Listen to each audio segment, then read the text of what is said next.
ভূমিকায় যে হাদিসটা আমি বলেছিলাম, আন আবি হুরায়রা রাদিয়াল্লাহু তাআলা আন ক্বালা রাসূলুল্লাহি সাল্লাল্লাহু আলাইহি ওয়াসাল্লাম, হযরত আবু হুরায়রা রাদিয়াল্লাহু তাআলা আন তিনি বলেছেন, আল্লাহর নবী সাল্লাল্লাহু আলাইহি ওয়াসাল্লাম বলেছেন, ইন্না রাহমাতি সাবাকাত গদিবা, ইন্না রহমাতি নিশ্চয় আমার রহমত, নিশ্চয় আমার দয়া, সাবাকাত গদাবি আমার রাগকে অতিক্রম করেছে।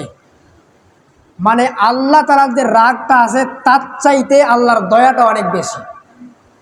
সেই জন্য আল্লাহ তাআলা আমাদের সাথে এই রকম আচরণটা করেন না। বিচারের ময়দানে আল্লাহ তাআলা তার অনেক নাম আছে, 99টারও অধিক নাম তার নাম আছে, 99টা তার নাম রয়েছে, তার সুন্দর সুন্দর নাম রয়েছে। আল্লাহ তাআলা কিয়ামতের ময়দানে রহমত বা তার দয়া নিয়ে উপস্থিত হবেন।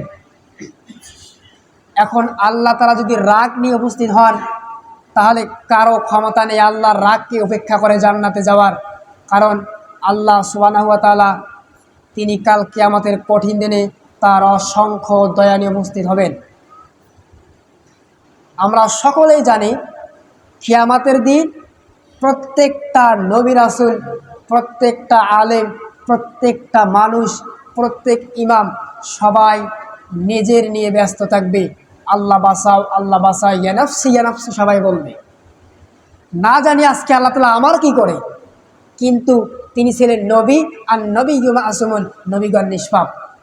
নিষ্পাপ থাকার পরেও আল্লাহ তাআলা বললেন নবীগণ নিষ্পাপ, কিন্তু তবু কেন তারা আজকে কিয়ামতের ময়দানে ইয়া নাফসি বলবে, আল্লাহ বাঁচা বলবে?